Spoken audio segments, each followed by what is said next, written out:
I was wrong. That's me a month ago, saying that I was betting big on Simplified Chinese, that the exclusive cards that Pokemon is offering in the Simplified Chinese sets are going to make them too good of an opportunity for me to pass up on. And frankly, I want to apologize. My community listened to me. We sold out of Gem Pack Volume 2 within basically a week. We had several people buy Gem Pack Volume 1, Fearless Terastal, plenty of other Simplified Chinese sets as well. And I need to apologize. Not for any of that, really just for choosing such a terrible photo to use here. Could have picked a better still frame. Sorry about that. It's been a month since I made this video. I had a haircut that day. I was feeling good. I said, you know what? Let's do it. We're going to talk about how we're going all in on Simplified Chinese. Well, it's a month later. I just got another haircut, and we're going to do a review. Start here. That's where my intro would have gone if I had one. So this is what you get. Guys, in this video, we're going to talk through some Simplified Chinese price movement, and I'm going to announce a giveaway at the end of the video. So make sure, like, comment, and subscribe. Let's talk about some Simplified Chinese. So about a month ago, I first posted that video talking about why I was betting big on Simplified Chinese. If you want to watch that video, the link is somewhere. Here, I am showing the latest sold listings on eBay of Gem Pack Volume 2. So what are we looking at? We've got $83.58 free delivery from China. We've got 10 boxes for $550, a US store selling those for $55 a box. We've got 42 plus $13 delivery from China, $93 shipping estimate from the UK, $60 inside of the US, and so on. So, what does that mean? Where were we a month ago? Well, when Gem Pack Volume 2 first came out, you were seeing a lot of eBay sellers in China listing it for roughly $30 a box, $33 a box. In the US, it was somewhere around that $33 to $40 mark when it first came out. Maybe a little bit higher depending on where you were getting it. But a lot of the big shops were selling it almost, I would say, dirt cheap. We know these boxes are around $19 to get wholesale in China. So then to be able to get them to the US, there's obviously shipping, handling, and tariffs associated with that. So a month ago, let's say for conservative sake, we were at $35 a box as a cost to an end consumer. You were going to open the box. You were looking for those evolutions, the exclusive evolutions. $35 a box plus tax, shipping, all that stuff. Okay, now you're looking at $55, $60 a box. Supply is limited. This is what happens, okay? This is a new set, but the way that Pokemon does these Simplified Chinese sets is they do one big print run, and that's it. So we saw this with Gem Pack Volume 1. There were times where it was actually cheaper to buy it directly from China than it was to get it from any US sellers because there was so much of it all at once. When they did that first print run, the only print one of Gem Pack Volume 1 with the Captain Pikachu, everything got flooded to the market all at once. We saw prices spike when it first came out and then immediately fall. But because Simplified Chinese is technically in a catch-up period with Pokemon, they are getting these sets printed once, and that is it. There's no reprint. There's no holding back of stock. Well, at least there wasn't with Gem Pack Volume 1. So now we're seeing that with Gem Pack Volume 2, where the distributors in China said, hey, we saw this with Gem Pack Volume 1. Everyone wanted it. It was too easy to get, and then nobody wanted it anymore. Well, now it's completely out of print, and that price has gone way up. So I'll show you that here. These are latest sales of Gem Pack Volume 1. Definitely not as popular of a set as the Evolution set, Gem Pack Volume 2, because it doesn't have Eevee. That's all that it is. Sure, it has a Captain Pikachu, and everyone loves Pikachu, but the difference between the people who love Pikachu and the majority who seem to love Eevee, it's pretty obvious. So, we're seeing prices here, $45 a box from China, $45 plus $8 shipping from the US. These are just this past week. $90 for 2 boxes from China, but you could see these are $60 boxes. They're never going to get printed again. This is the run. So the cases are becoming harder to get. Importing them into the US is becoming harder because there's less of it available for a price point that makes sense to sell it at the current market price.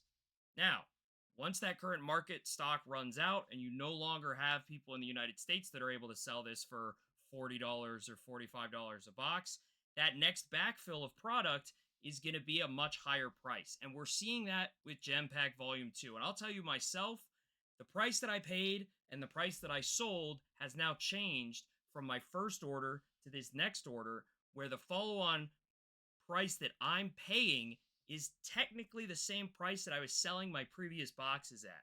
So that's going to raise the price in the short term and definitely in the long term without reprints, which we're supposedly not getting because of the way they're doing the simplified Chinese product.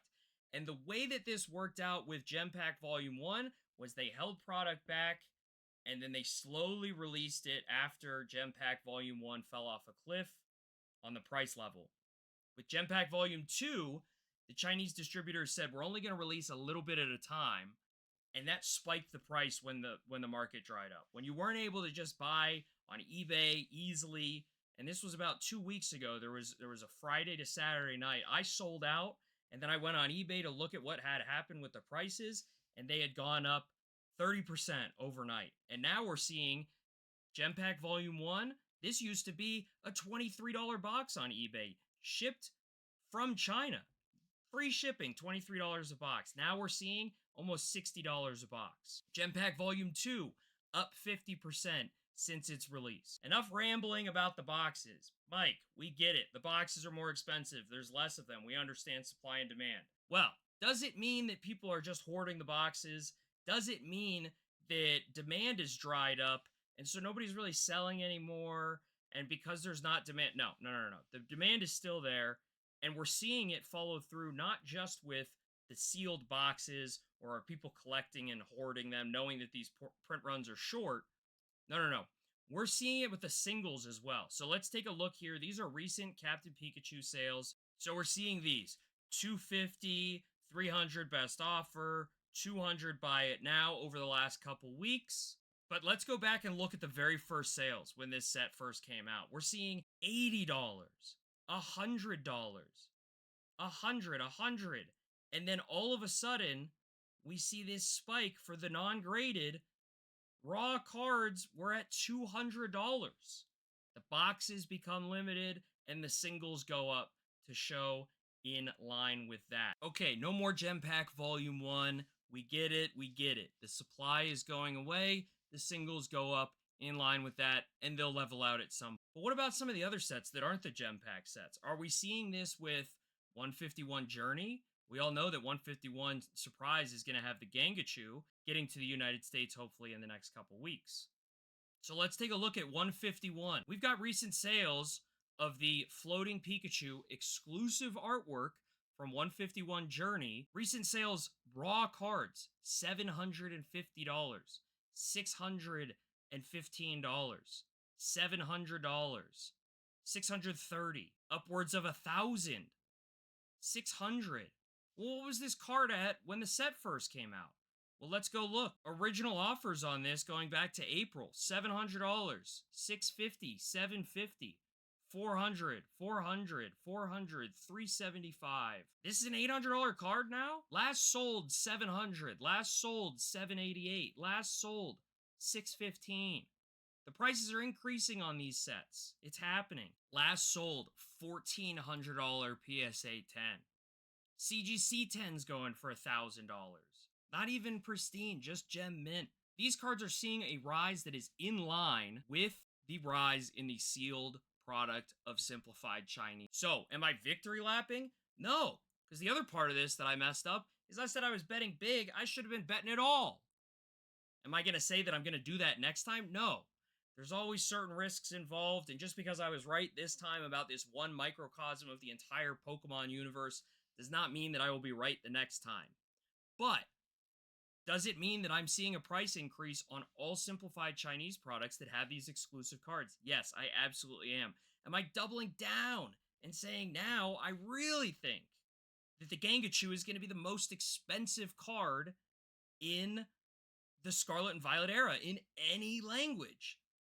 I mean, let's talk.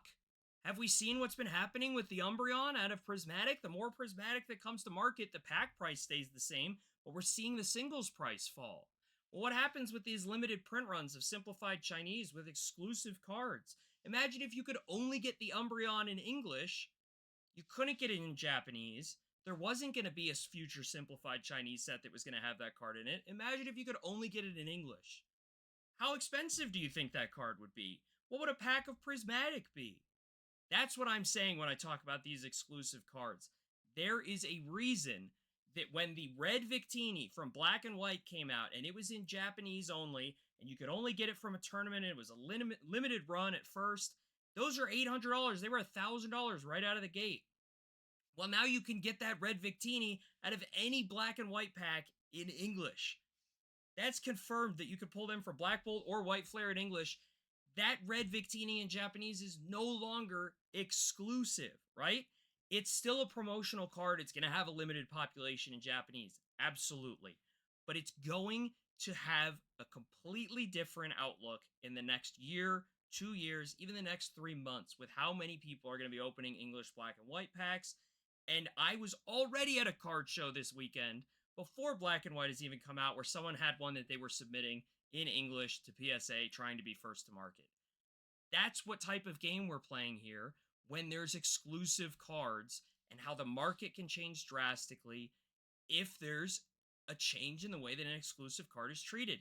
If the Gangachu is able to be pulled out of some English set at some point, it's going to change the way that it looks for the Simplified Chinese. But it seems to me like what Pokemon is doing is saying we need Simplified Chinese to be relevant in not just mainland China, Hong Kong, Taiwan, Southeast Asia. We need it to be relevant everywhere. We want it to be relevant everywhere. Well, I think they're doing a pretty good job, but that's just my 2 cents. So no victory lapping here. I could have made infinite dollars if I had bet it all because I knew I was so right. No, I was confident in the decision that I made. I made a calculated risk with how much I was willing to take from my Pokemon business and put into Simplified Chinese in advance of something like this happening. And I got lucky this time. Certainly. I timed the market. I had the right idea. Opportunity, meets preparation. There's your luck. Sure. But in the end, all I'm taking from this is a lesson learned that when it comes to the exclusive cards, when it comes to how hot the Pokemon market is right now, there's going to be a cross section where you want to be in the right place at the right time. I happen to find myself there. Does this mean that I'm making thousands of dollars off of this? No. Does this mean that I have a little bit more confidence today in my ability to assess the Pokemon market? Yeah. Is it hubris? Maybe. I'm going to temper my own expectations, though. So, that's my haircut rant. Maybe I'll do one of these about Simplified Chinese every time I get a haircut. Should be an easy way to remember. So, for the giveaway, I want to stay on this track of Simplified Chinese. To enter the giveaway, all you have to do is comment on this video. You can leave an emoji, you can tag a friend, you can tell me if you think that I'm right or wrong about Simplified Chinese. Doesn't matter what you comment. I will reply to every single comment, and at the end of the month, we will take all of the comments, put them in a random generator, and grab one of them to win a free box of Gem Pack Volume 2. If you guys have stayed this long, I really do appreciate it. Go to Zorner Cards, buy my stuff, come by the live streams. We've been pulling some really fun cards recently. The Black and White rares look great. We've actually hit on a few of these big Pikachus for a couple of people in the community. It's been a lot of fun. I'll tell you guys, when I started this journey, I thought I was going to be making some videos and mainly just selling Japanese boxes, Chinese boxes of Pokemon cards. And that would be about the extent of it. And kind of stumbled my way into live streaming. I don't want to call myself a rip and shipper, but I will say at this point, I might have to accept the title because the majority of what we're doing with Zorner Cards is ripping packs live and having a great time doing it. I'm not complaining at all. I really have enjoyed getting to interact with everybody. And that's one of the videos I want to make is talking about what I thought I was going to be doing when I started this, what has changed, and what I see for the future. So look for that going forward. This is supposed to be a short video. I'm sure by the time I edit it down, it's going to be really long. If you guys know me, I will rant and ramble probably more than rant. I'm doing it now. Let's end the video, guys. Like, comment, subscribe. Check out Zorner Cards. We're streaming usually every Tuesday, Thursday, Friday. Come by the live streams. Thank you guys so much for watching. Have a terrific day.